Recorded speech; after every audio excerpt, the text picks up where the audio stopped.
the more prosperous he is. So there's nothing wrong. That is human excellence as it is popularly understood. But where does spirituality come in? Should we or do we have to use spirituality to increase our human excellence? So this is a big debate.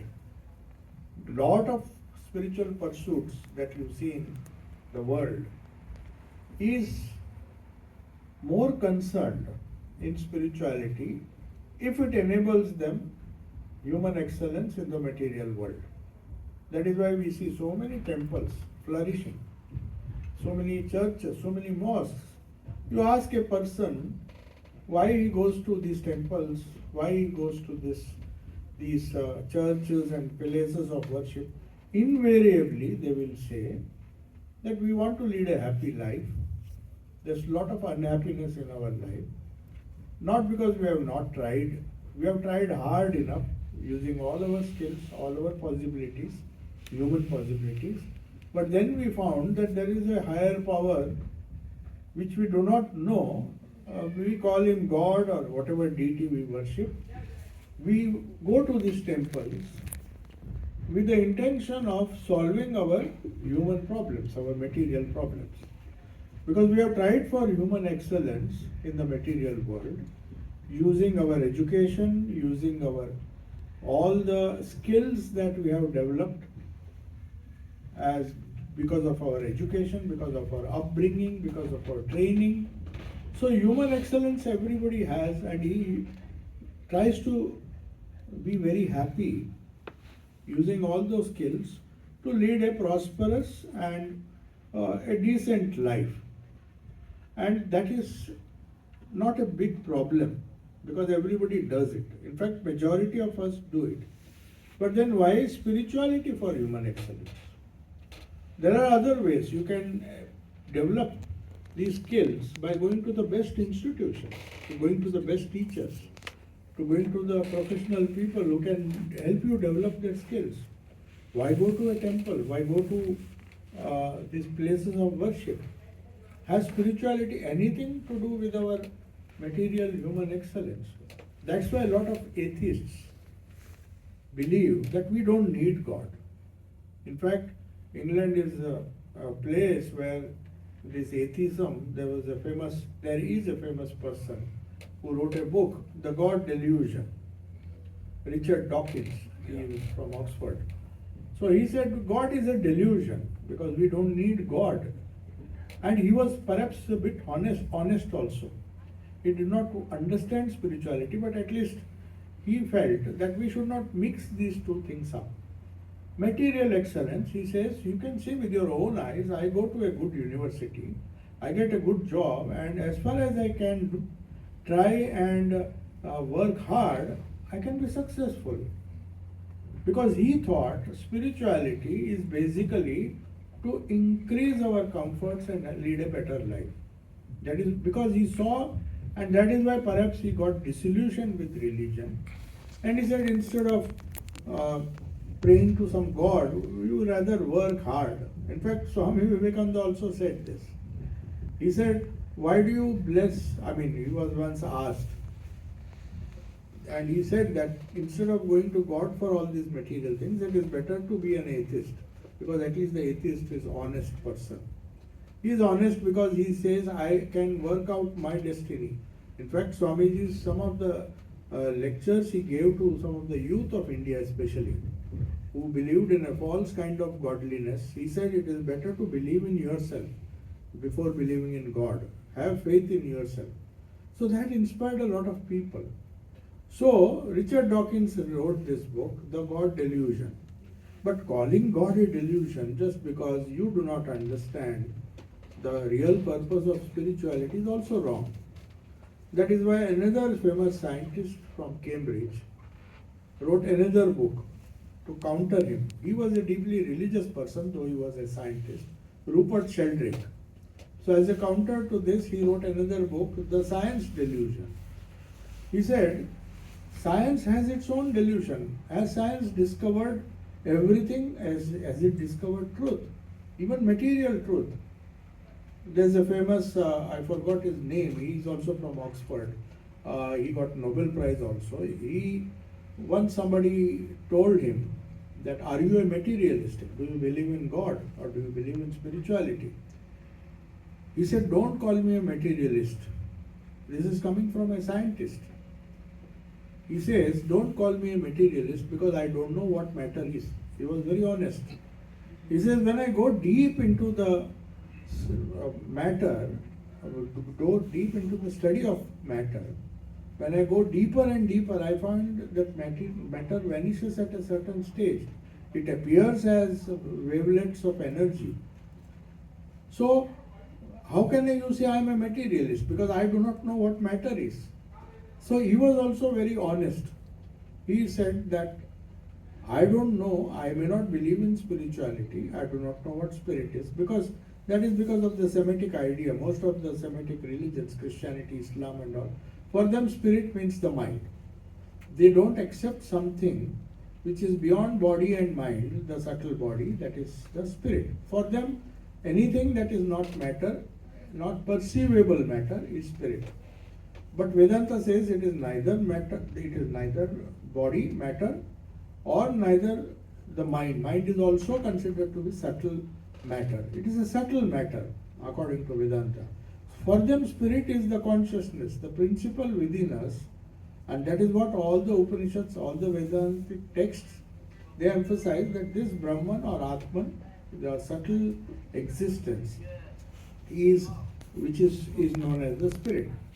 So spirituality, which is based on this word spirit or consciousness, just means holding on to the eternal things, eternal reality, not things. It is an eternal reality underlying all these changing phenomena, and what we call human excellence is in this material world, and that is anitya because it doesn't last.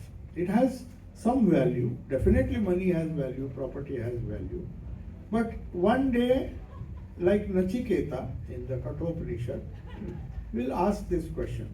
Nachiketa was wise, so he asked this question when he was 12 or 13 years old.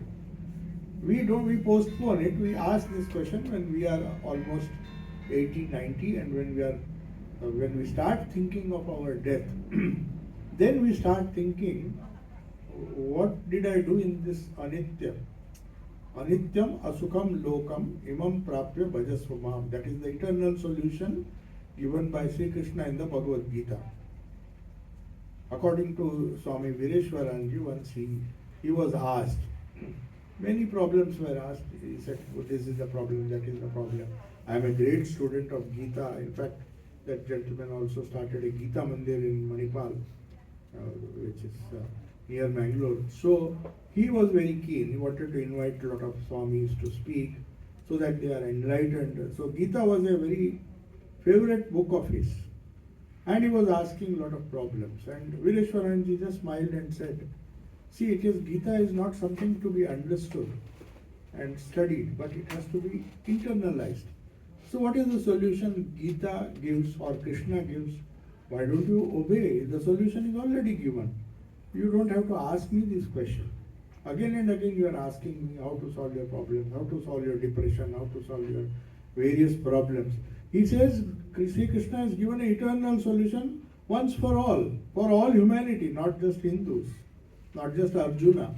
He says Anityam Asukham Lokam. Anityam means this world by its very nature, we cannot change it, is changing. Everything changes. Our body changes. We are getting older and older. We are not going to get younger.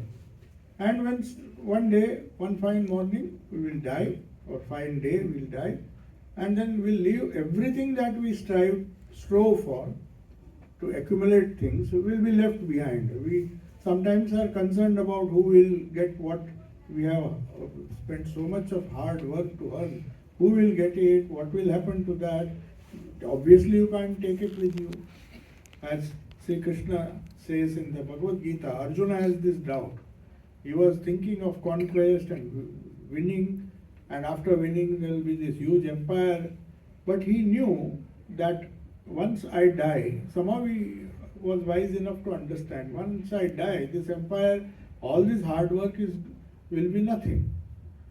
So he asked this question, is it the same with spirituality? You are asking me to do all this. Second chapter, third chapter, he is telling him, do this sadhana, that sadhana. Okay, I do it. I listen to you. I do that sadhana. And say I die before realizing the goal. That is possible. We may not all succeed, just as we may not succeed in achieving all our material goals. We may not succeed in our spiritual goal. One day I may die.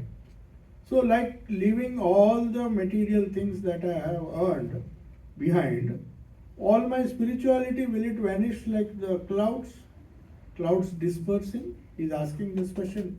It's a very logical question because people think of the future. Just as they want to see that the hard money they earned goes to the right person, at least if he has children, it should go to them.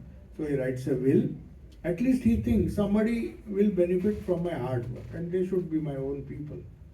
But that idea that all the hard work that I have done has to be left behind, that continues, and that idea, Arjuna says, all my spirituality, spiritual practices, the spiritual wealth that I get by practicing spirituality, what will happen to that? Will it also be left behind like all the houses, property, everything?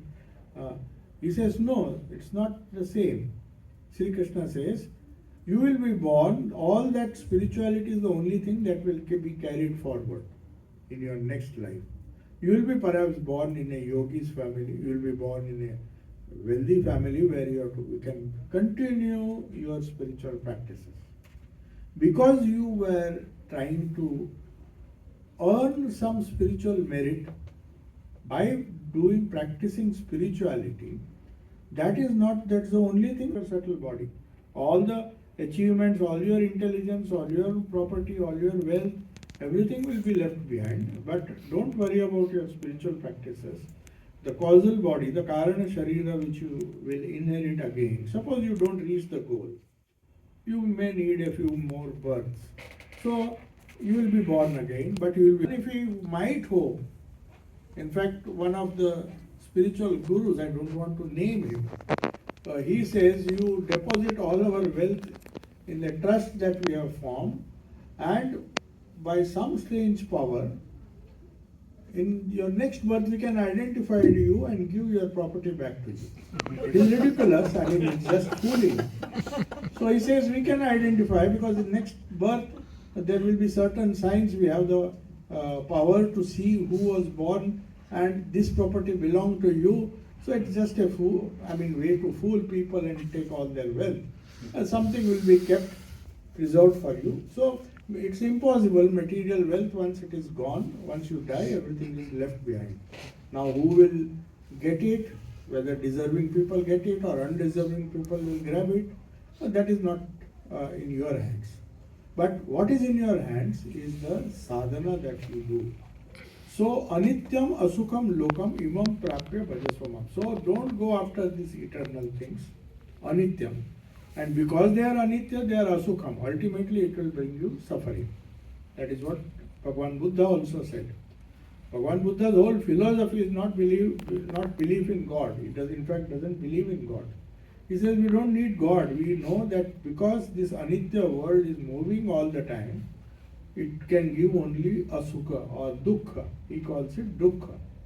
So anityam asukham lokam. This world by its very nature, this material world, the world that we see around us, by its very nature is anitya. If you know that, bhajas imam prapya, having got this, bhajasvamam, just pray to me, pray to the eternal spirit, eternal Brahman, who is in the form of Krishna in that case, or in any other god or Ishta. We don't say that the god that we worship, the Ishta that we worship belongs to the world. He cannot be God if he belongs to the world. He is spirit, as Jesus said, I am the spirit and my kingdom is the kingdom of spirit. Unfortunately, the emperors of the Roman emperors did not understand. When he said he is the emperor of the spiritual world, they thought he is trying to maybe replace him. So he had him crucified. because they do not understand what is this emperor or the emperor of the spiritual world. So, spirituality in brief means spirituality for human excellence. We'll come to the topic now. It just means using the knowledge, the spiritual knowledge that we get from all the sacred texts like Bhagavad Gita, like Vedanta and other Upanishads, using it to achieve true human excellence.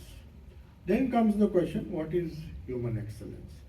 Because we have, as I said, all of us have some idea of human excellence.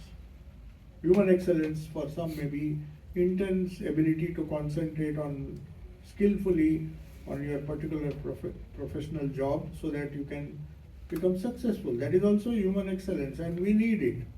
We need it. So many spiritual techniques, meditation, are used just to improve this human excellence so that we can be successful. We need less efforts to succeed in all our professions or all our jobs, all our business. Whatever we do, we need concentration. So even for secular excellence or secular human excellence, we need it. But spirituality is not the spirituality should not be used, or that's not the main purpose of spirituality. It can help us achieve some human excellence, but it is just wasting our spiritual effort to serve a material purpose, which we can do even otherwise. God has given us intelligence, God has given us the capacity, the willpower to work hard. So work hard and you will pass exams. You don't tell a child to go and pray. That will be actually deceiving him. To tell a child, that is what we unfortunately see. Praying is not bad, but one has to tell him that one will succeed. Human excellence is assured if you work hard. Swami Vivekananda said, first faith in yourself. Faith in God, or that so-called faith in God, to help you tide over all the difficulties, simple, silly, material difficulties, is not spirituality. This thing has to be very clear. So when we talk of human excellence, it means spiritual excellence. So how will spiritual excellence help us? So in Vedanta there is a very famous principle. What is the goal of spirituality? One rishi is, or one great rishi is answering this question. It is a for everything, whatever we do in life. There is a famous book by Simon Sinek. He wrote a book. Of course, it is for success in the world. So he made a study of all the great 1,000 people. It's a very well-researched book. That's what he says. Not only successful because of the wealth they earned, but successful people means those who really contributed something to the world. Such people he interviewed, and he found a common factor which motivated them, and they became successful, and they continued to be successful. It's not just earning some money and losing it the next day. That anybody can do, but really successful people who worked with a purpose. He said they all began their life with a why. So he has named this book. If you read that book, it's a very interesting book, though it is from a material standpoint. But his goal is the same as, not his goal, his method is the same as what Vedanta uses. He says always begin with a why. In Vedanta, there is something known as prayojana. Before you start reading anything, Bhagavad Gita or any scripture, they will ask you, first determine the prayojana. Why are you studying Bhagavad Gita? Just because my friends are studying? No. Just because it will help me in my day-to-day life? Yeah, it may help you, but that is not the goal. The goal of reading Bhagavad Gita, the real goal, or real goal of reading any scripture, spiritual scripture, is defined in a one single line. It's very nicely summed up. If that is the goal, then the scripture will help you. They say, Atyantika Dukkha Nivrutti and Parama Sukha Prapti. So every human being, whether he is from India, whether he studies Vedanta, Christianity, Islam, any religion, every human being wants human excellence for two things. Atyantika dukkha nivriti. Nobody wants to be sorrowful. Nobody wants misery. If misery is there, they want to solve it. So Buddha also preached a way out of suffering. Every religion teaches you the real way out of suffering. So Atyantika dukkha nivriti. They could have just said dukkha nivriti. Atyantika means total removal of all sorrows. For us, for children, he may be sorrowful because he doesn't get his chocolates. If he grows up, he may be sorrowful because he doesn't have a Mercedes car. So our ideas of sorrow also changes. So that is why the Rishi says, Atyantika dukkha nivruti. Atyantika means total sorrow. Take any sorrow. Some people may be sorrow because his neighbor is rich. He has no particular sorrow, but jealousy will make him. It's a mental state. So there are hundreds of reasons for our sorrow. Some people you just ask them, they just are depressed. They don't even know why they are depressed and they are suffering. They come to you, then how can you solve that problem? Because they themselves do not know why they are depressed. They say, I'm very unhappy, I'm depressed, maybe because of loneliness, maybe because they don't have the idea of solitude.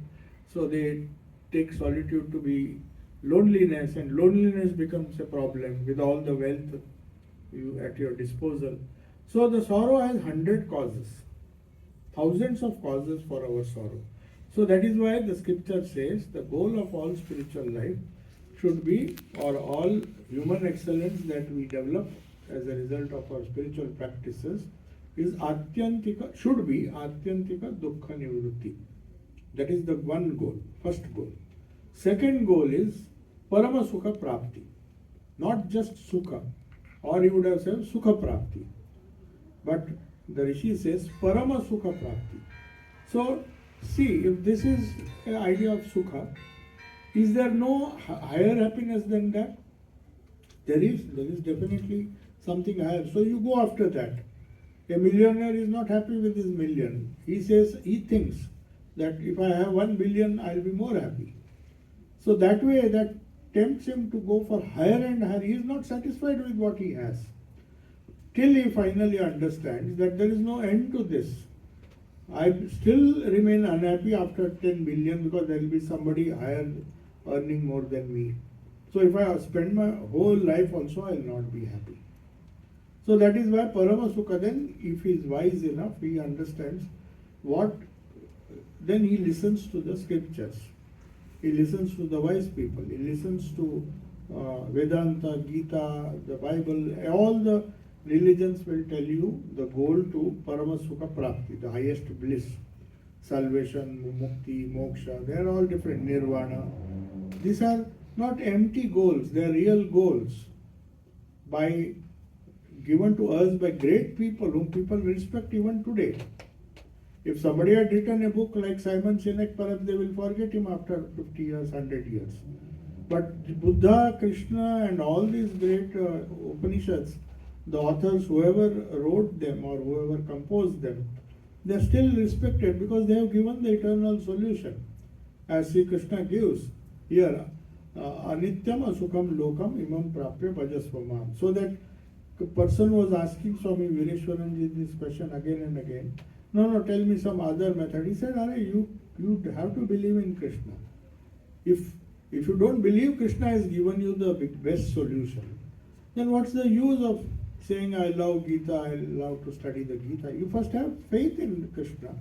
If he had a better solution, then he would have told you, he would not have deceived you. Sri Krishna has given a solution and he says this is the ultimate solution. So why don't you just follow it and see? If you don't have faith, it's a different question. You don't believe in Gita, you don't believe in anything, then God alone can help you.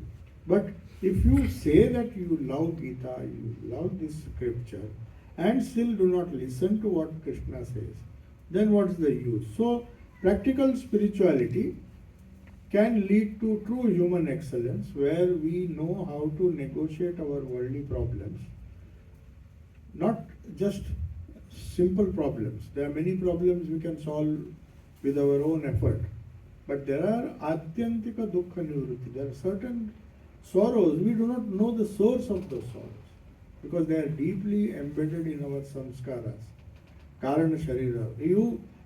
Physical problems, we know how to solve it because they are in front of us.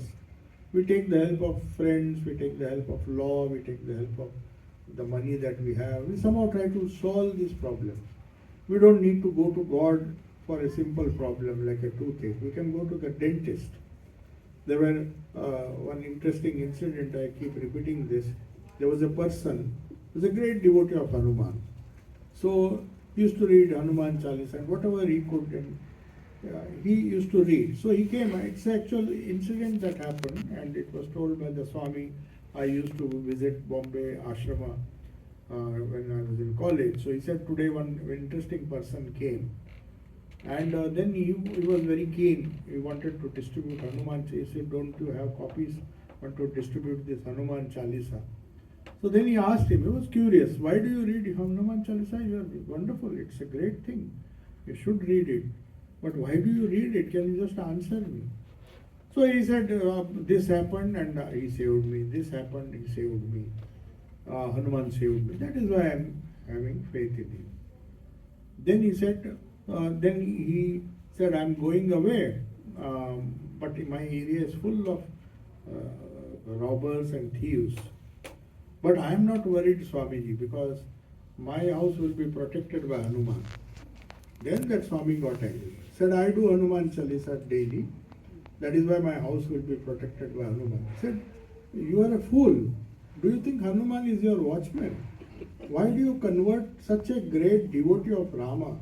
Hanuman would do nothing other than pray to Rama. He knew nothing other than Rama. Even Sita, when she gave a necklace, he just saw there is no Rama in that. He just threw it away as a worthless piece of jewelry.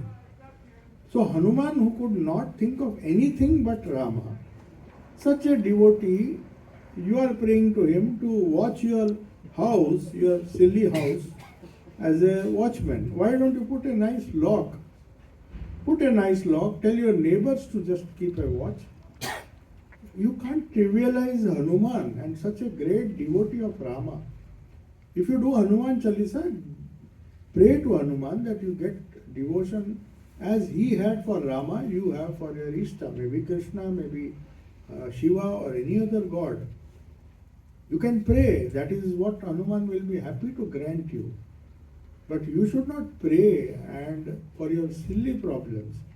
And don't be under the illusion that Hanuman will leave Rama and come and watch your house. He is not a watchman. Why do you read it?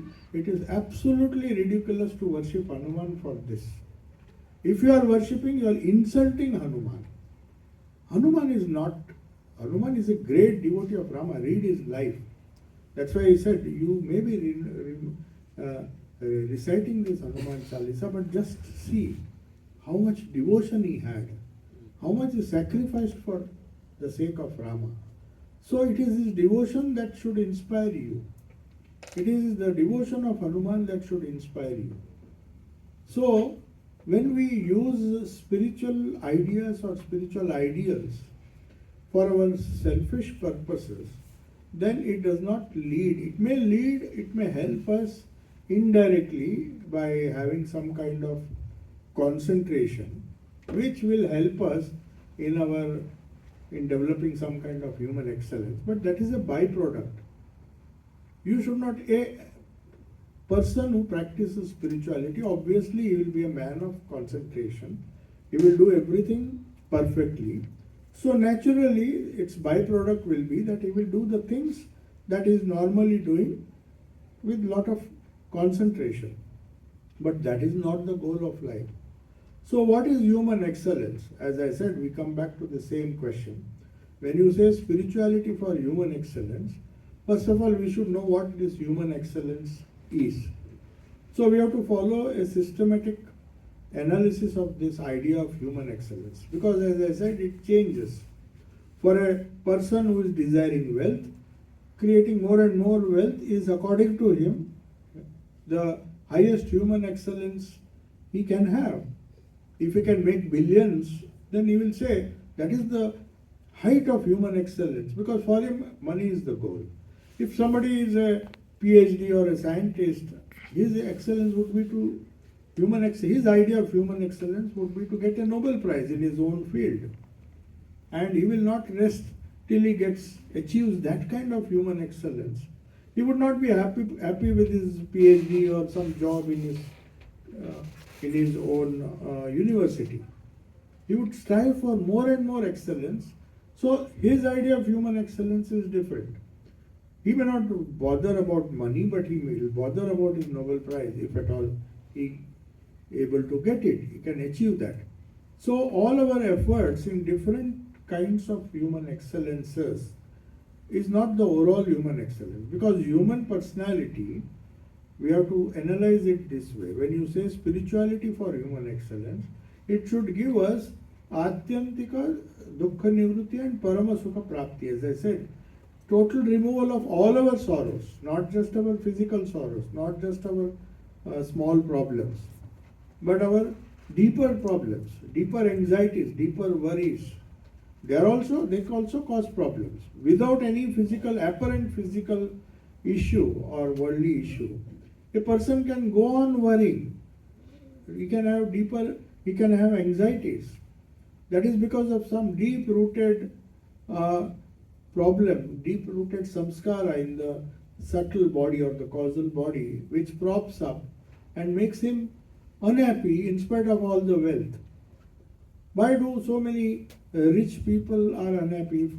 Money could give us happiness, or name, fame could give us happiness. There was a famous writer. It was a very popular book when we were in college. It was known as The Atlas Shrugged by Ayn Rand. It was a famous book in those days, which inspired a lot of people. That book sold the American dream. Said America is the land of hope, and young youths in the college, they would rather read this book than any other book. Ayn Rand, Atlas Shrugged, how to make easy money, how to go have a career. In those days, most of the Indians had this American dream. Anywhere other than India, you have a greater chance. So some books promise that. But if you look at the biography of that lady who wrote this book and inspired millions of youths, I can tell you, it was a bestseller in those days. Every youth used to read this. Atlas Shrugged, and there are so many other books she wrote, series of books, but poor lady, her personal life was so sad that she herself committed suicide with all the wealth and everything.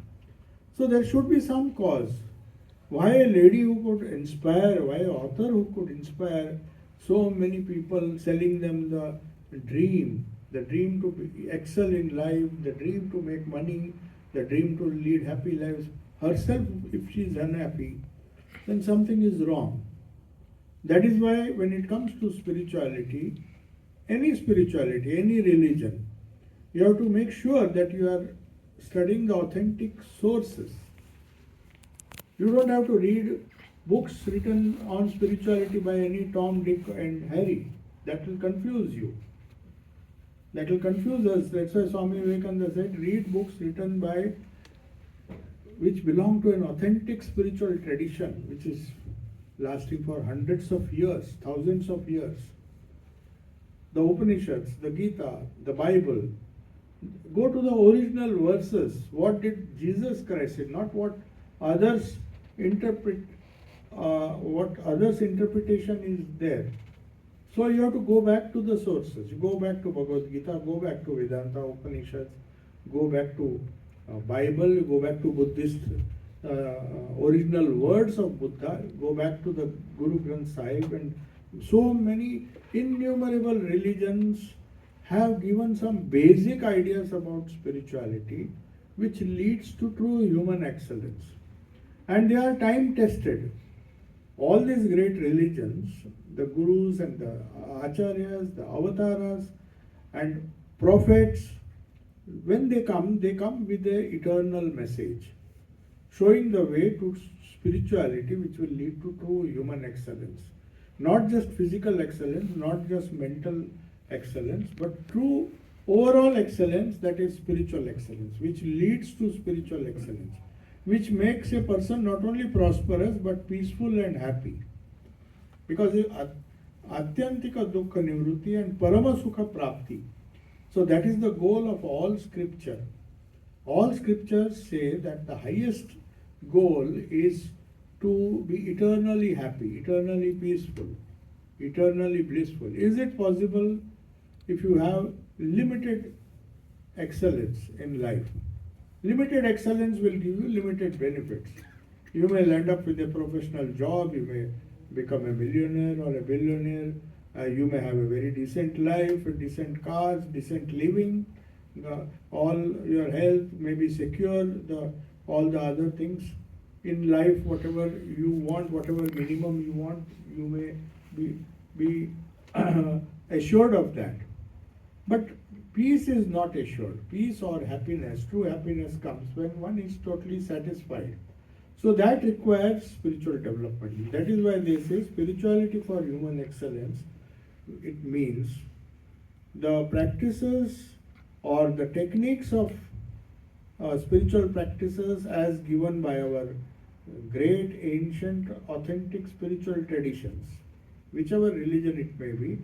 If it is authentic, if it has come from the source, the original source, the prophets, the avatars, the gurus, you can take it for granted that they will never misguide us. None of these spiritual masters or spiritual emperors, I would call them, will ever misguide us. So they should be our guiding principles, because it is a time-tested thing. Say hundreds and thousands and millions of people, followers, cannot be wrong.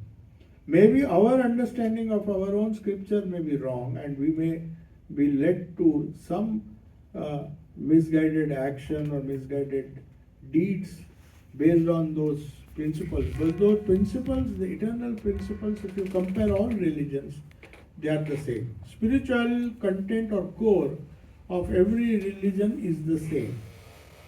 As even Jesus Christ said, that it is the spirit that should triumph over matter. Swami Vivekananda was once asked by a Western disciple.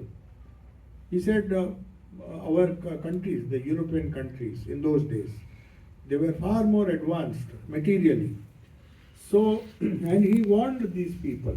Swami Vivekananda, when he came, he had the courage to warn these people that with all its material developments and progress and colonies that they have established everywhere, I can tell you, Europe is sitting on the top of a volcano. He told this to his Western disciples. Imagine, the heart of London. In 1896, before the two world wars, he said, unless Europe gives up its material ways and takes to spirituality as Christ advised them, as Buddha advised them, as so many other religious, Krishna and all those great prophets have advised time and again, unless they take to spirituality, the whole of Europe is like sitting, it's just like sitting on a volcano and it's ready to burst. And he predicted the two world wars, which you see, the two world wars, immense destruction. People lost faith in religion as it was practiced, because people did not understand the core spirituality behind those religions.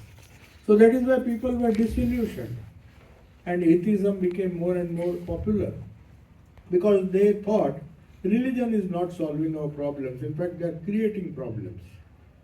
But spirituality doesn't cause problems. It is wrongly understood religion which is not spirituality. The spiritual core is always difficult to find, and for that we have to go back to the original sources.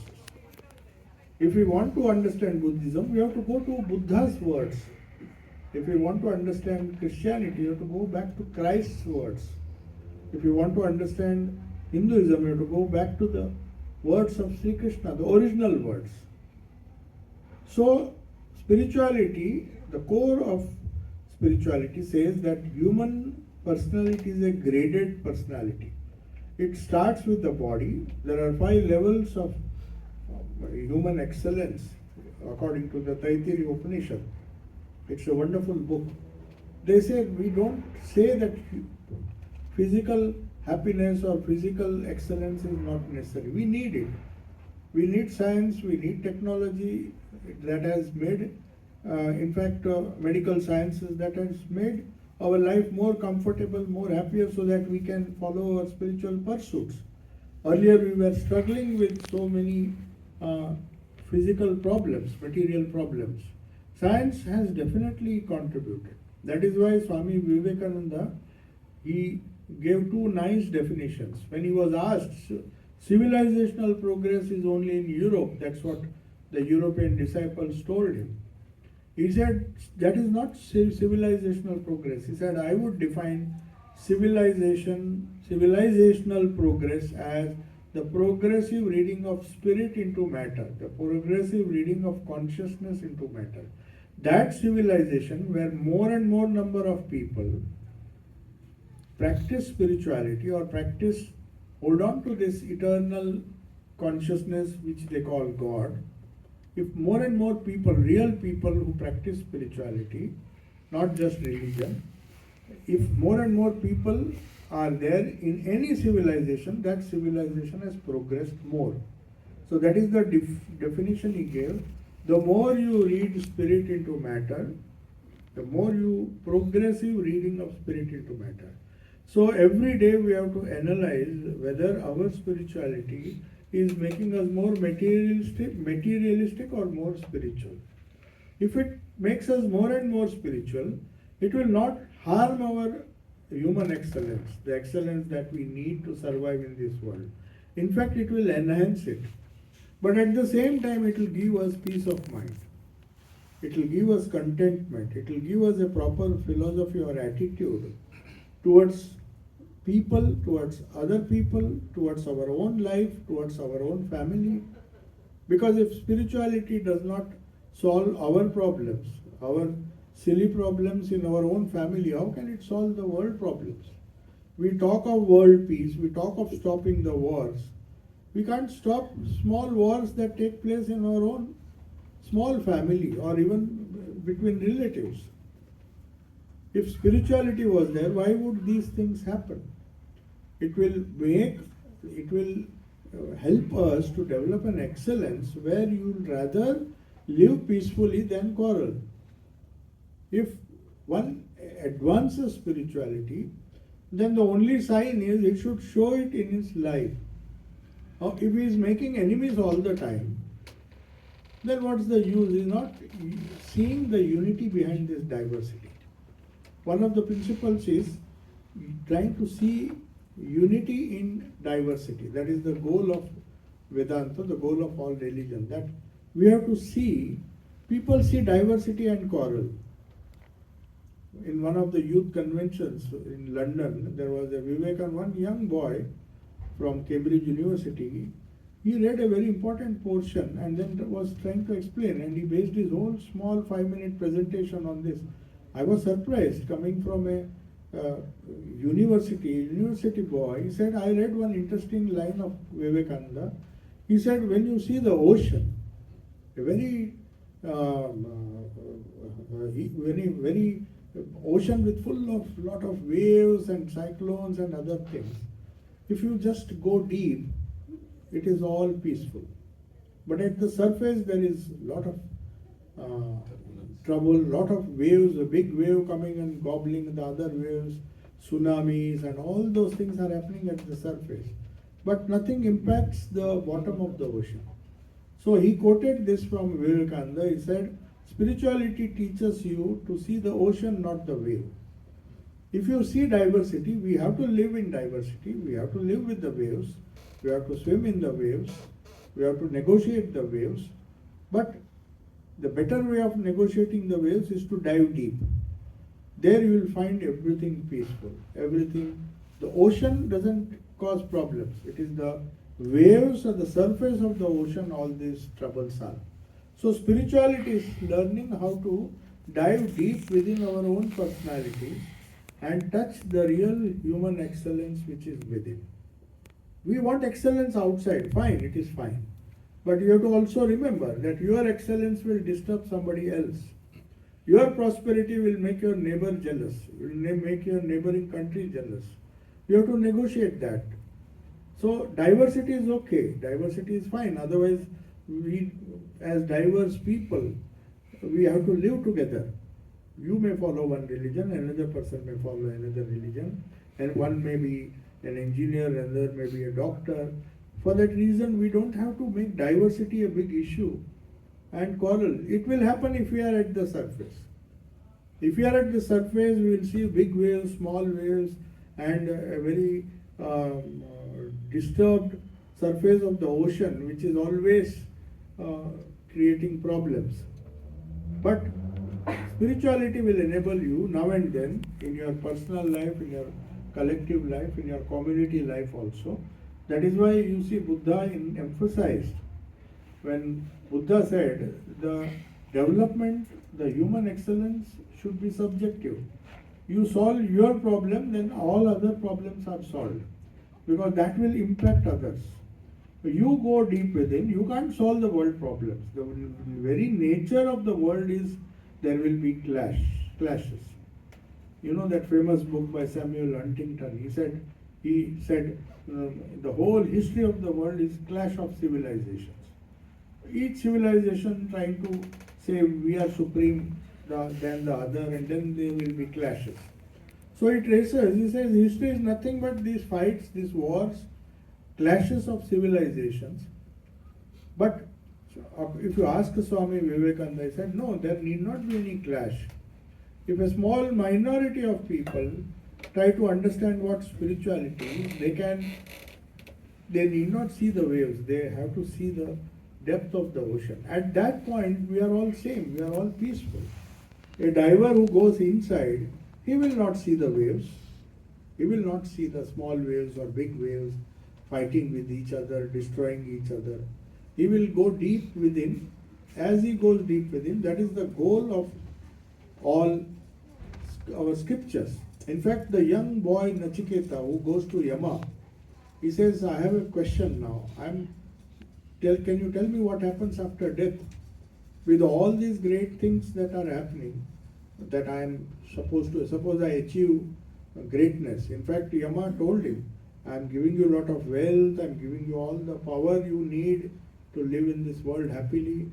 You take it and go away. Don't ask me this question of life and death. It's a very difficult question to answer. He says, no, I have come here to get my answer. Is there a way to immortality? I want to know what happens after death. I don't want to die like all other people, a lot of bank balance, and one day just die on the streets.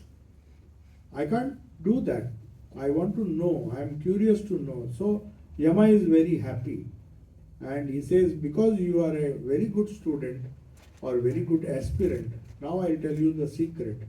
Why there is so much of unhappiness in this world. What is mortality? What is immortality? So the whole Kathopanishad, it's a beautiful book. It's just Gita also has the same ideas. Many verses are there in the Bhagavad Gita also. But Yama tells him, God has created us in such a way that we look outward. That means we look at diversity. Right from childhood, a child is taught to see diversity, to see competition, to be first in the class, always to fight with others, be the best, you don't care about what happens to the other person.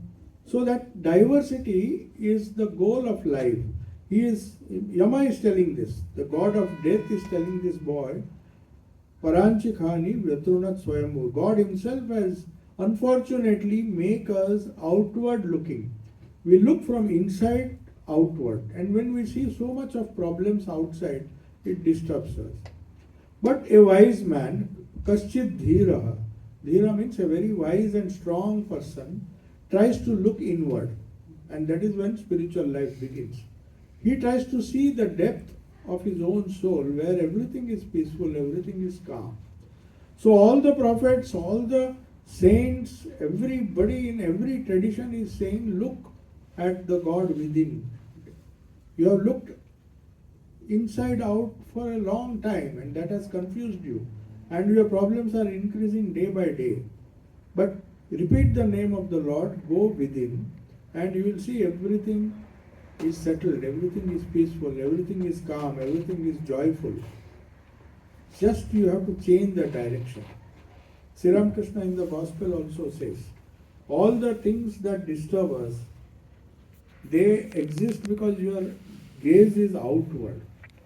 You turn the whole light within, or you turn the gaze within, turn your attention within, and you will find a beautiful world opening out to you. That is spirituality.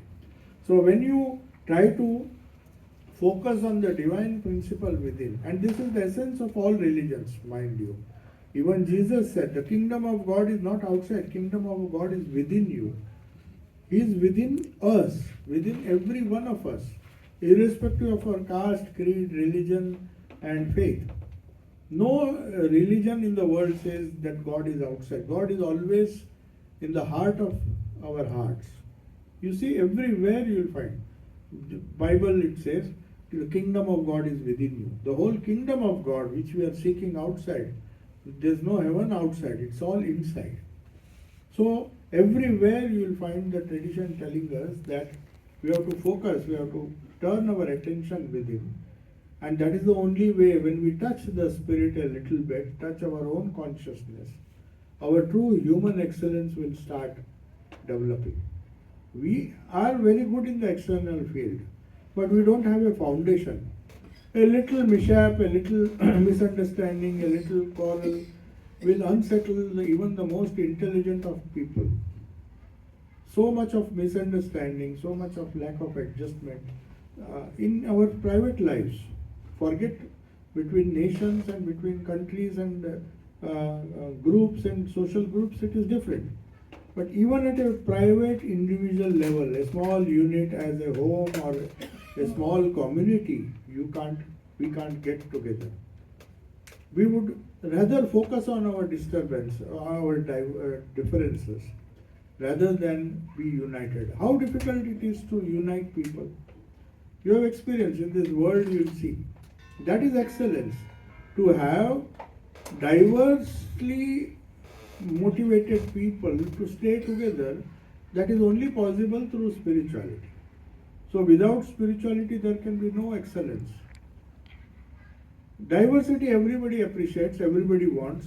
The moment you start a small group doing something, there will be subgroups and they want to do it their way. They want to do it in a different way, you want to do it in a different way. Can we not even do such a simple thing in the name of spirituality to unite all these groups? Let us give up our individual differences. We may have individual differences. Every member of the family is different. Every member of any social group will be different. God has created us different. So why not look at the spirit within? There we are not different. There we are the same. So this is one of the practical ideas about human excellence. Human excellence cannot be practiced or cannot be cultivated if there is no internal excellence. This internal spirituality is that which enhances our human excellence. In spite of the difference, how to live together, how to maintain that unity in the midst of diversity. There is diversity. There will be diversity as long as there will be diversity within the family, there will be diversity within the community, there will be diversity when you are dealing with different religious groups, there will be diversity when you are in different nationalities, different countries. And you see all the trouble that we see in the world outside is not because we don't have human excellence. Everybody is excellent in his own way. But how to search for this unity in the midst of diversity? That is a big challenge, and that only spirituality can address. So we don't have to disagree with people. We can still establish a kind of spiritual unity in spite of our diversity. External diversity we will have to learn to ignore. So that spirituality develops another kind of excellence in us. We excel individually, but if we want to excel in a group or in a social group or in a religious group or in a particular country, to stop the divisive forces, we have to establish this spirituality within. Then you see the spiritual core of others. That is what Sri Krishna said in the Bhagavad Gita, Yada yada hi dharmasya glanir bhavati bharata. Whenever adharma predominates, what does adharma mean? Adharma doesn't mean cheating or killing or doing all those things. When you see diversity, naturally you will disagree with your brother. You can't work with your brother. Your own brother, forget within your family. So because you are seeing that diversity, that is adharma. What was the war about? The whole Mahabharata war was about cousins. They had the same guru, same Dronacharya taught all of them. They were very good friends when they were together, when they were young. So how did they quarrel?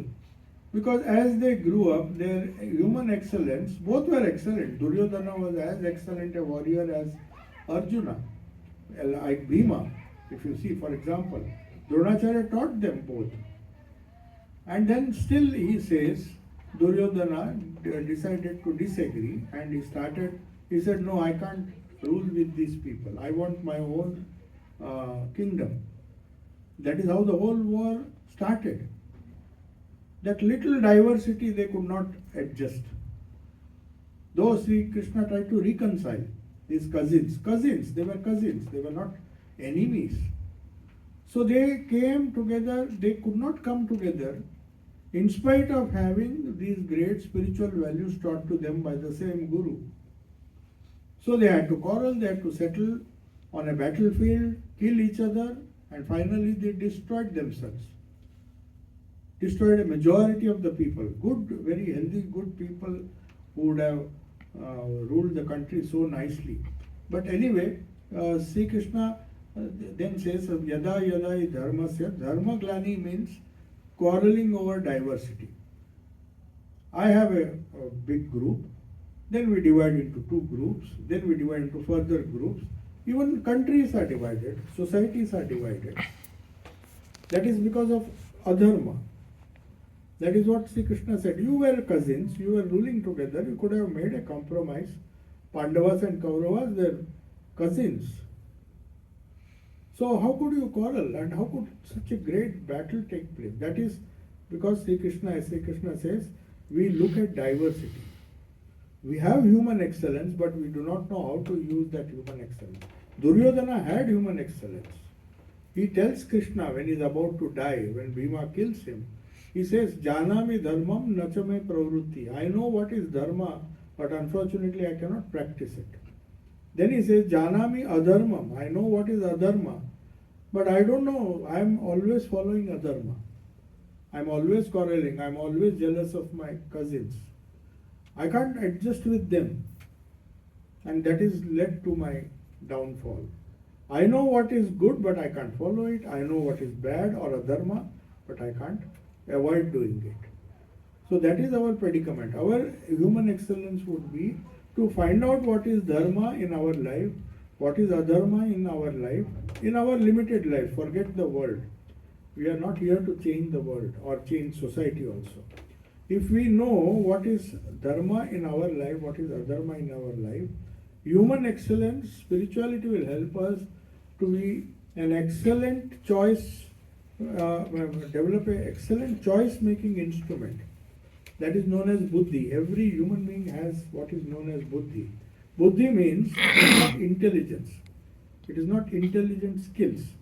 Buddhi means making the right choices in life.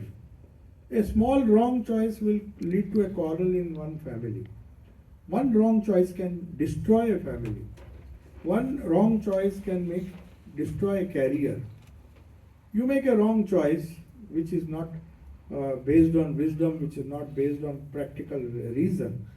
So that choice making capacity is known as buddhi. So spirituality means increasing your skill levels, your human excellence, to a level where you can choose correctly and rightly. Choosing rightly means following dharma, choosing wrongly or choosing the wrong thing is adharma. That is the whole difference between Kauravas and Pandavas. Kauravas were equally skilled, they had human excellence.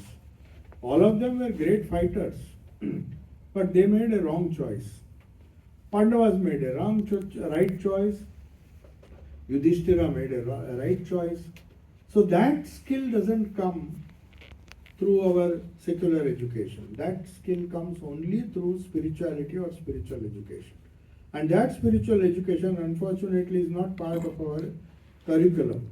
It will not give us marks, it will not enable us to develop careers. So that human excellence you have to get from your own resources, an authentic tradition, whether it is Gita, Upanishads, Bible, or any other holy book, where these people, these great saints show you the way. They show us the way how to develop this buddhi through nama japa, through meditation, through prayers, through spiritual practices. So that is spirituality, not just going to places of worship.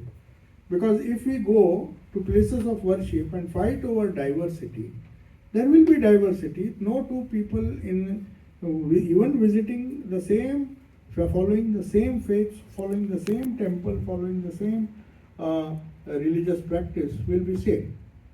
That is why in Hinduism we have this idea of Ishta. You can have any god. Suppose you love Krishna, I love Rama, somebody else will say I love Shiva. That freedom is there.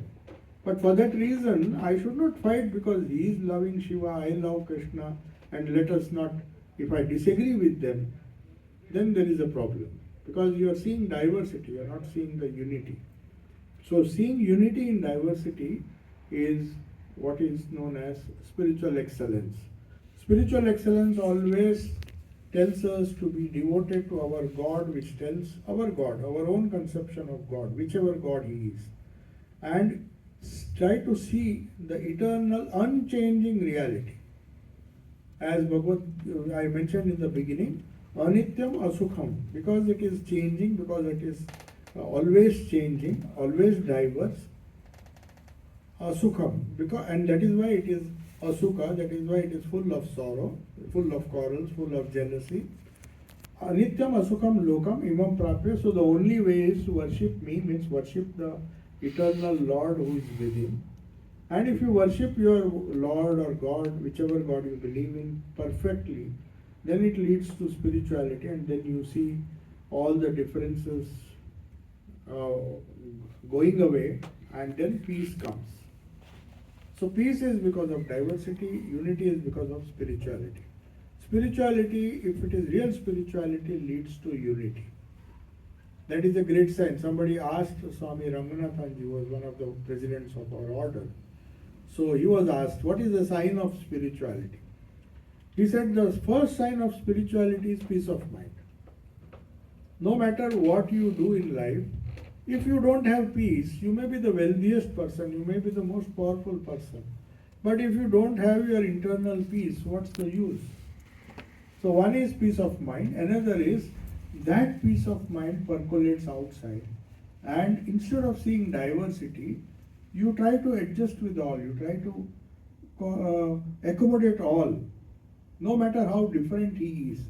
He is different because his excellence, the excellence that he pursued made him a different person. One is a sportsman, one may be engineer, one may be a doctor. For that reason, why should I disturb diversity? That is the beauty of Prakriti. Prakriti is diverse. No two flowers are same, no two trees are same. No two human beings will ever be the same, even though our fingerprints are different. Every fingerprint God has made unique. So let us appreciate that diversity and hold on to unity. And that is spirituality, and that spirituality, if we pursue, it leads to true human excellence. So thank you so much. I don't think I've taken more time. No. I have exceeded. It's 2:27. So if there are some questions you can ask.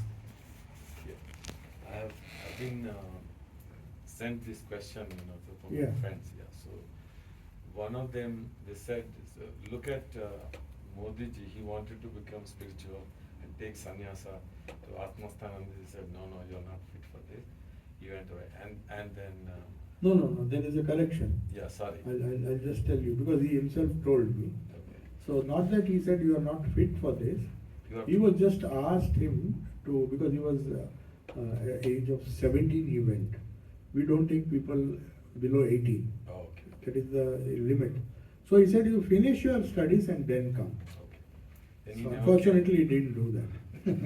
Not that he was not fit or not that he had something else to do. So, That is actually quoted by many people. In the book also, I think I read it in one newspaper article. But I asked him specifically, when he was in Gujarat, I asked him, what did Atmasandji Maharaj tell you? So he specifically told that, he said, you finish, padh ke wapas aana. Padhai complete karke aao. okay. So finish your studies and then come. Because he Because went into this- everybody is supposed to complete 18 years and finish whatever studies he has started.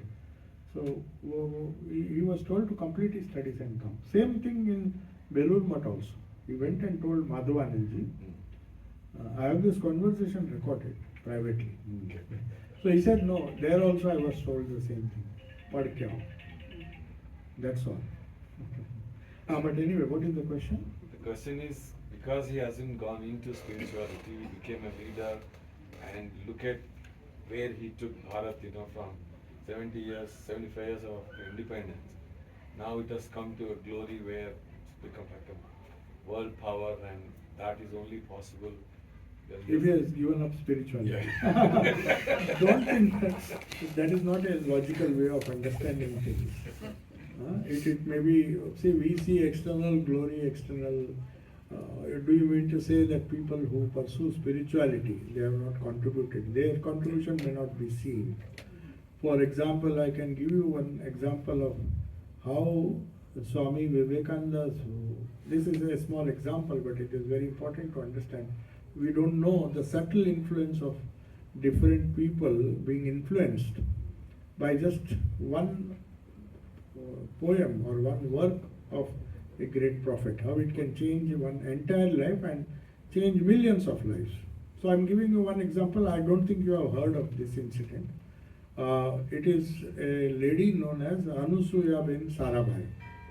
She is the auntie of Vikram Sarabhai. Vikram Sarabhai, all of you know.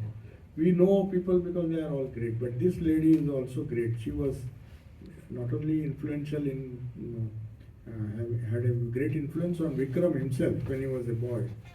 But this lady who was just in the 7th class, she read the Song of Sannyasin by Vivekananda, and she read it the rest of her life. Every day she used to read that. Though she could not become a nun. Her brother was Ambalal Sarabhai, the famous Sarabhai Mills of Ahmedabad. So this lady was married forcibly, and she was in class 7, as you know. But the in-laws promised her that she could finish her studies. She wanted to do medicine, come to England and study medicine. And her brother was very rich. They were a very rich family, and she was interested in education. But she was married off, in those days they were married off at a young age. So after she went to her husband's house, the first day itself they said, your husband has just passed class 4 and you have passed 7th. If you do medicine, it will not be good. He is a rich person, you don't need to study. We are wealthy enough. So she was upset. She said, you are not keeping your word, and she left the house and never returned back to that house. And then her brother said, okay, you want to study, you go. So she came to England. Unfortunately, she did not complete her medical studies, but she studied law in London School of Economics in those days. Imagine a young lady coming, and all the time she was reading this book, Song of Sannyasins. It was part of Gyan Yoga. She was a Gujarati lady, so she read it in Gujarati, not the original English. But anyway, later on, after going back, she came in touch with Mahatma Gandhi when he was studying here. So she went back and started the first trade union of India, Hindustan Mazdoor Sangh. That was both for men and women. the laborers of her own brother's mill. She fought against her own brother. Being a union leader, she has to fight for the laborers' rights. After that, she realized that the men who got the benefit from this, they were not treating their wives properly. All the money they got, they used to drink and not give anything to their wives. And the wives had to struggle, do hard work, labor work, poor ladies, So she decided not to work for men but only for women. So she started another organization. People don't know this. It is known as the biggest women's organization in the world. It is known as Self-Employed Women's Association, SEVA. It is based in Ahmedabad, but now it is in several countries of the world. So this SEVA empowered women in those days, 1900, I'm talking of 1920, just after the passing away of Swami Vivekananda, even when Gandhi was alive.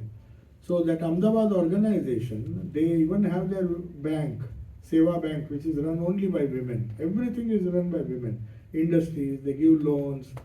So they are empowering women. So one thought or one poem could inspire. And she says, all my inspiration was because I read this Jnana Yoga. So when spiritual people influence, they don't become prime ministers or presidents.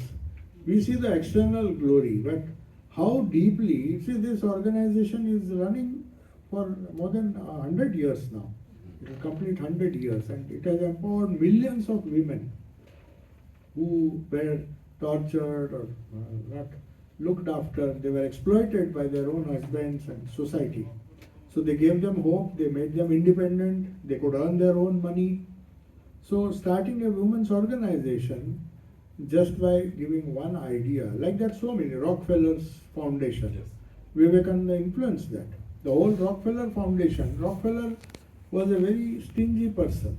If you see his biography, he would not give $100 to his own brother, though he was the richest man in America. He owned the railroad and all. So Vivekananda meets him just for 15 minutes.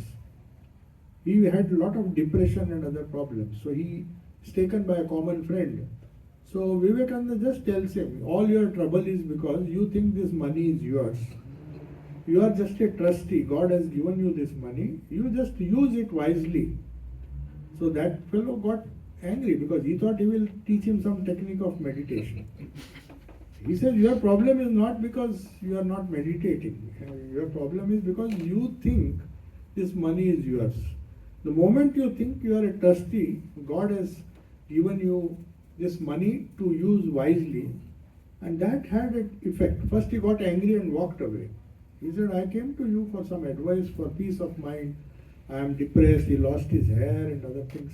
So then when he goes home, then he thinks deeply. After a week he comes back and with a big proposal to start the Rockefeller Foundation to help people in poor countries, that saved India also. The Green Revolution, wheat, that was because the Rockefeller Foundation supported it. So he started overnight, this person was transformed. He created a foundation which helped humanity. Norman Borlaug, who got Nobel Peace Prize, says at least 1 billion people were saved because of the research in drought-resistant wheat developed by them. India, Pakistan, African countries, they funded the wheat project, which saved India, saved many poor countries. So you don't know, one meeting, spiritual people when they impact, they don't impact, they don't have to become a prime minister or president or something, or a military general. We see the external things, but in a subtle way they can influence some people who can bring transformation in the world. There are at least 50 examples I can give you. I just gave you these 2 examples. Many of them don't even know who inspired the Rockefeller Foundation. Nobody knows. So Vivekananda has done his job silently and passed away. We don't give him credit for this, and he does not also need credit for this. But what about Ansuya Sarabhai? Seva organization has been serving for 100 years countless women. They have empowered so many women, which no women's organization has done till now. It's still going on, still running by the force of the sacrifice of that lady was inspired by.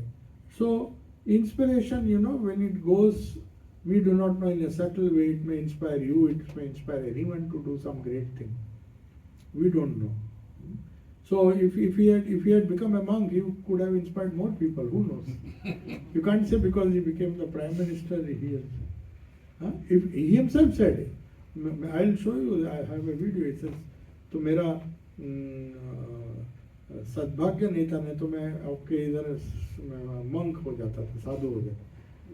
मैंने उस समय, he himself was very humble. He said, "I would have become a monk. It would have been nice." So we don't know. See, the thing is, we should not. I mean, in a way, it is good. What his destiny had, it happened. It's good for him, good for the country, good for all of us. What is destined will happen. Sir, nowadays it is not possible to be on spirituality. Not possible to be? Nowadays it is not possible for us to follow Why? spirituality. Why nowadays? Nowadays everything, everywhere is the disturbance is there. Disturbance The family is is out. there. Huh? In the family. Family was in the there in village. Krishna's time also. There were more serious problems then. Now there is no Mahabharata war. Imagine cousins fighting each other. Problems were there at that time. Problems were there throughout Indian history. You see, so many invasions, so many killings, how much people suffered. Now you are in England, nice family, nice house. What is your problem? You compare yourself to the days of before independence. How many people died? How many people died because of famine? Bengal famine. Bengal famine, many famines happened. People died because they could not get food. So they had real problems. Our problems, you are in a nice place. If you want, you can practice. Only thing is you have to find the time. Don't involve yourself. After a certain age, that's what I say. After you become a grandfather, don't bother about grandchildren. Let parents look after the children. Grandfather has no duty towards grandchildren. In our Shastras, they say once the child is 16, in those days they used to start earning at the age of 16. Then father has to forget the child. You be on your own, I'll be on my own. Then he'll get lot of time for spirituality. Even at the age of 40, 50 you can retire. But now if we go on and grandchildren, then grandchildren, if somebody lives up to 90, he may like to see his great grandchildren. Then there will be no time. Isn't it? You have to decide. If you really want time for spirituality, you can find out. Even nobody is so busy. We have 24 hours per day. If you just do account, हिसाब करने से पता चलेगा 24 घंटे में तो कितना time तो ऐसे ही जा रहा है. It's possible still to enjoy time with grandchildren and still have practice spirituality too, right? No. What's your question? It's still possible to practice spirituality Okay. while still enjoying time with grandchildren, right? You can, but the thing is, you can enjoy, but you have to spiritualize that also. The same question was asked in the gospel. It's how you treat spiritual, how to integrate it in your day-to-day life. That is important. If you can integrate, then you can even spend time with your great-grandchildren also. Doesn't matter. The idea is that one gentleman, I'll give you the exact incident. He came and said, I have a beautiful grandchild who loves me so much. So he said, what is his name? I think his name was Gopal. Then he said, Sri Ramakrishna told him, then you have your Ishta as Gopala. Think that Gopala has, for the time being, come as that grandchild. But try to see him as your Ishta, as your Gopala. Then loving your grandchild actually means remembering the Lord whom you are worshipping. So that way you can spiritualize that. But if you just look at him as a grandchild, and then you think now after dealing with the grandchild, then I'll go and sit for meditation, then it is not going to work. Then you will get very little time, because there will be time you will spend with child. Then you will be partitioning your life. Some time for children, some time for your families, and some time for reading books, or some time for television. So after all that, there will be very little time left. So you have to somehow integrate this, trying to remember the God. That is why in Gita, if you see, there is a Mam Anusmara Yudhyacha. Sri Krishna says, don't give up the fight, but remember me and fight. So that's a good way to remember the Lord. You don't have to give up spirituality to love your grandchild. You are fighting. Some people, fighting means, doesn't mean always fighting. Fighting means dealing with all the problems of life. Whether you fight or whether you are enjoying your life, you have to always remember him. Mam Anusmara. So he says, don't leave the battlefield. Arjuna wanted to leave the battlefield, go into a forest, meditate. He said, no, you don't have to do that. You fight. But remember me and fight. Remember me means remember the Lord. That's the idea. That can be different. But don't make these two lives different. No. So try to, if you read the Gita properly, you'll get an idea that spirituality is something you have to practice. Karma yoga, that is karma yoga. Then you do bhakti yoga. Whenever you get a chance, say his prayers, say his songs, sing his songs, do mantra sadhana, whatever sadhana you are doing. And then you can do Jnana yoga, try to find out what is eternal, what is not eternal, what is changing. If you put too much mind in the changing things, you will be sad when the things go away. For example, Krishna, when he was with the gopis, Vrindavan, everybody loved him. He was just a young boy, 12 years. All the gopis used to come to him, listen to his flute. But when he left Vrindavan, he never bothered to come back again. He was totally detached. He lived with all, but the thing is, you should be ready to detach at short notice. Otherwise, that attachment causes problems. We talked about Ananda, when you're blissfully meditating and you're at peace, complete peace.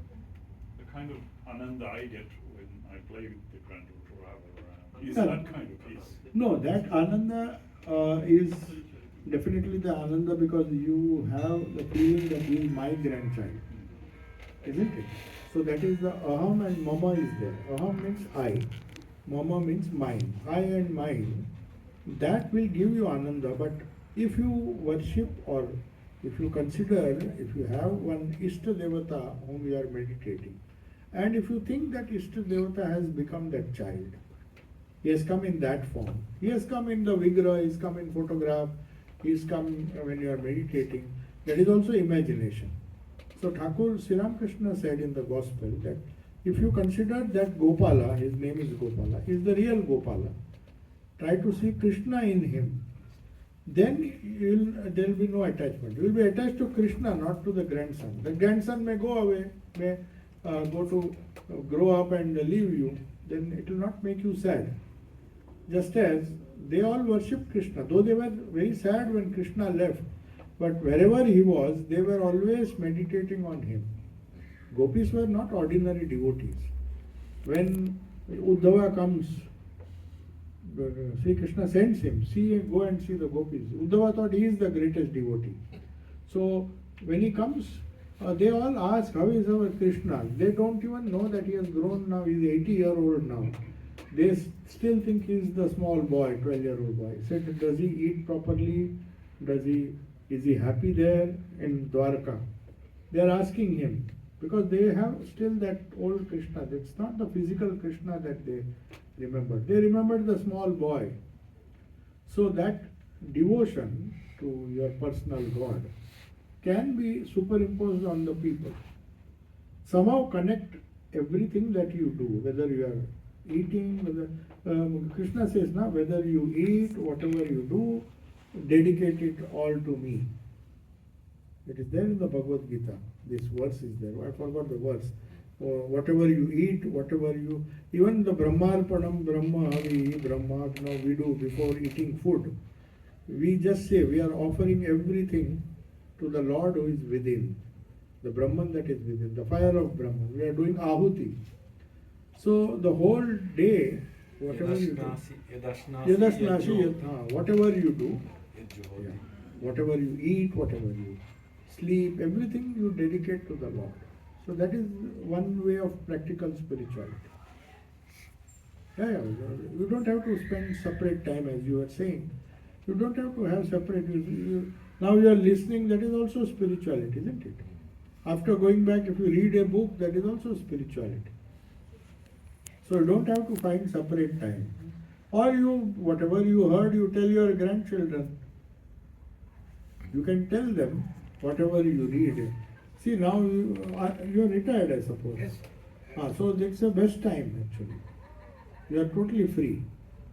So you read some good books, and when they come, they tell them stories. That way you are.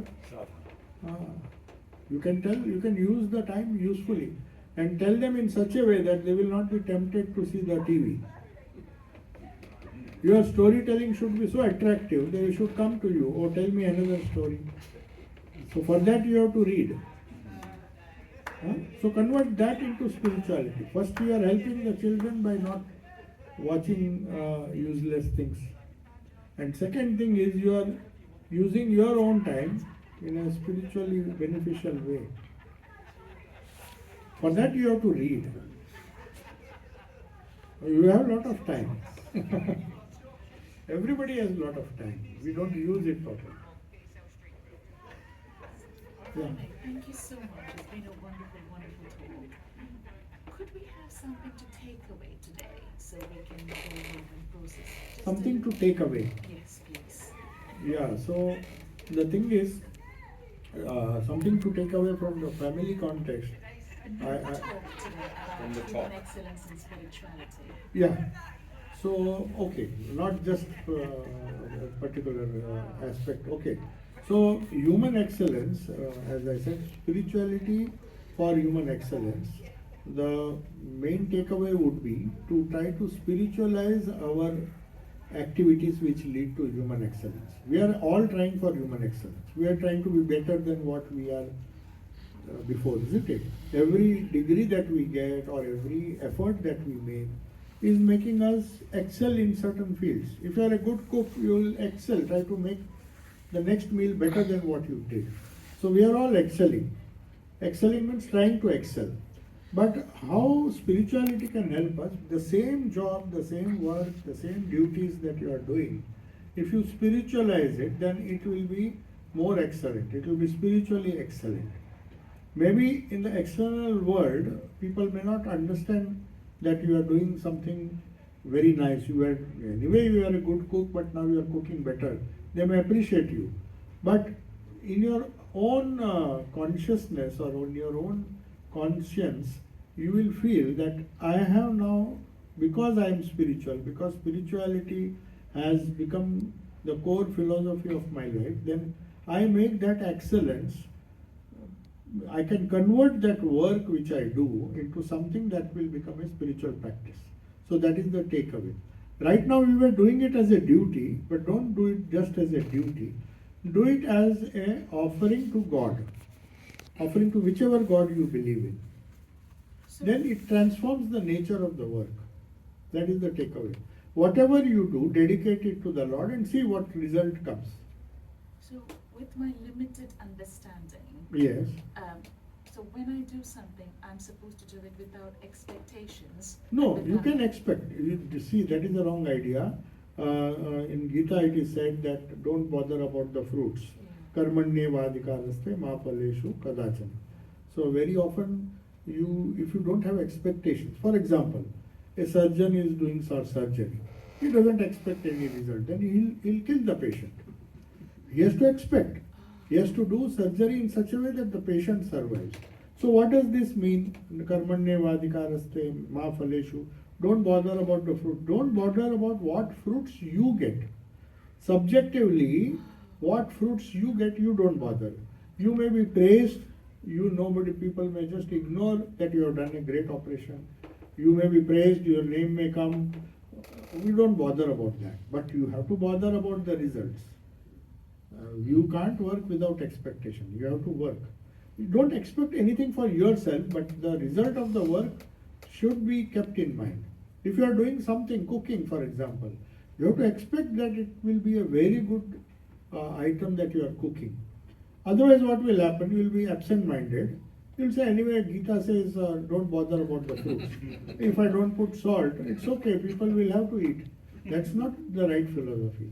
What it means to, after cooking, say, your children say, oh, it is not good, then you should not bother.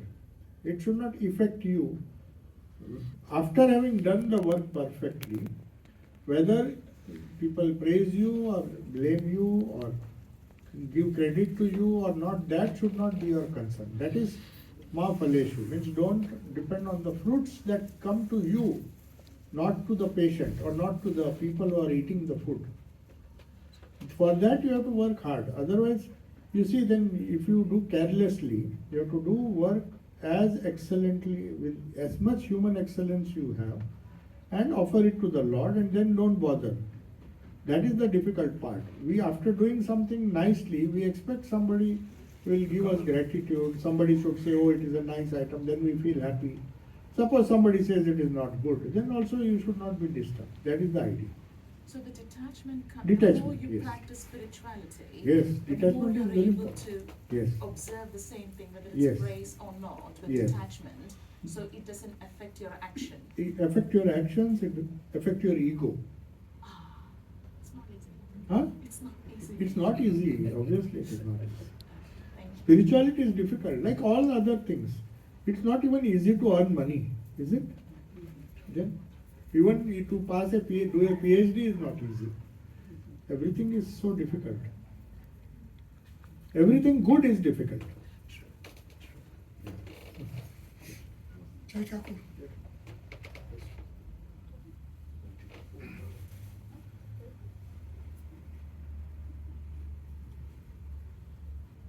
Yeah, there was one more question Oh, you which asked? was sent. Yeah, so this is the last one. So they said, if you are looking around, there is so much of, Brother Joe told me, India produces, a lot of Swamis and a lot of IT guys, so like that, the market of spirituality is so ripe and everybody is, is selling spirituality. So one of the Mhm. devotee has asked that, I'm totally confused. Yes. Whom to believe, whom not to believe.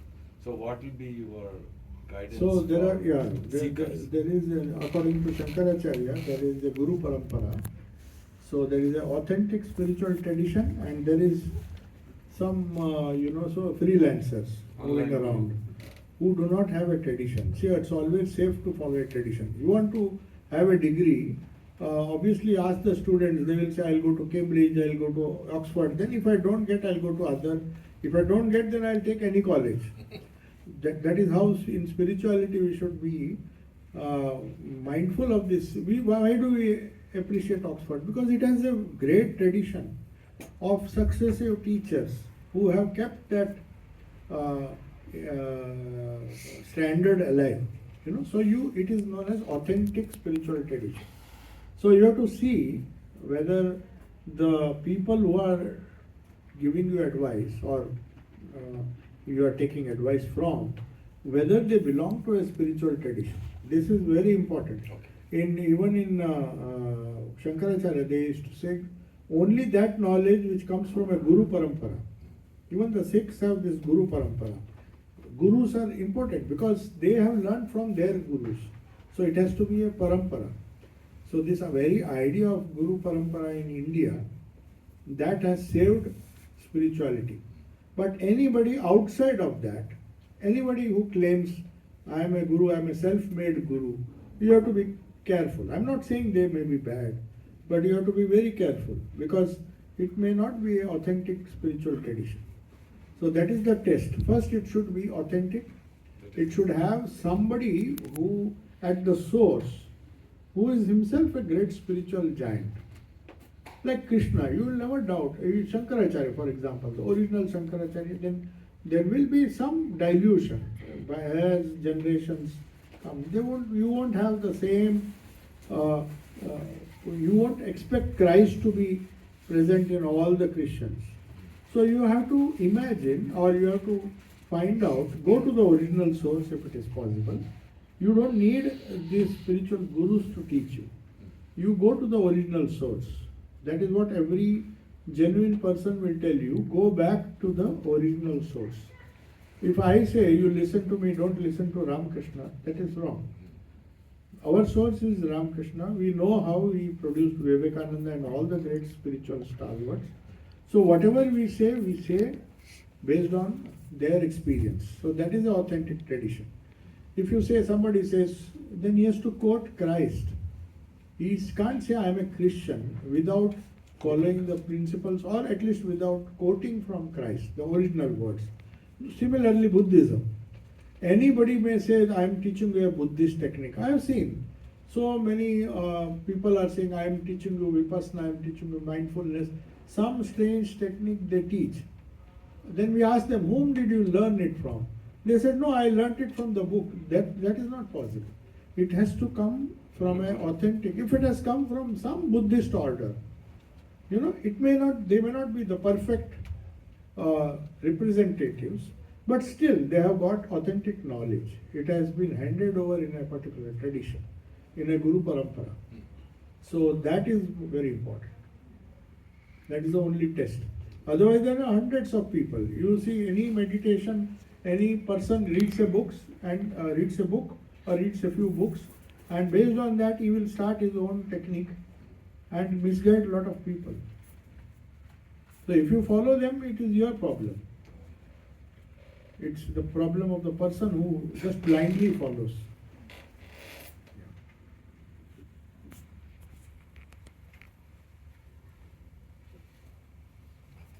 So 1 minute is there.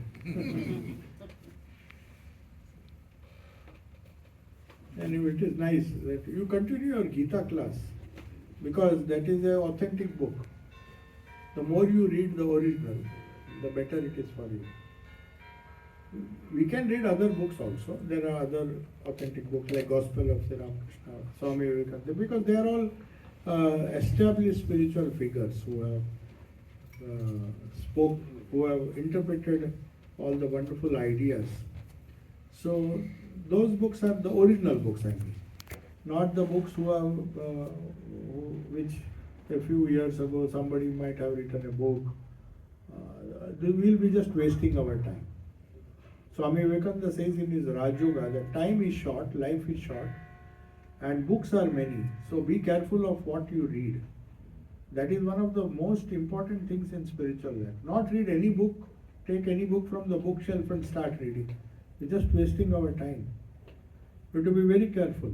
If at all you have time to read the original. Again and again you can read Gita, again and again you can read Upanishads. You will never go wrong. You will understand it better every time you read. You read the Gospel. You read it once, you understand it in a one way. If you read again, you will understand it in a better way. So it's better to stick to some basic books than read many books. So you have to keep the authenticity has to be. Okay?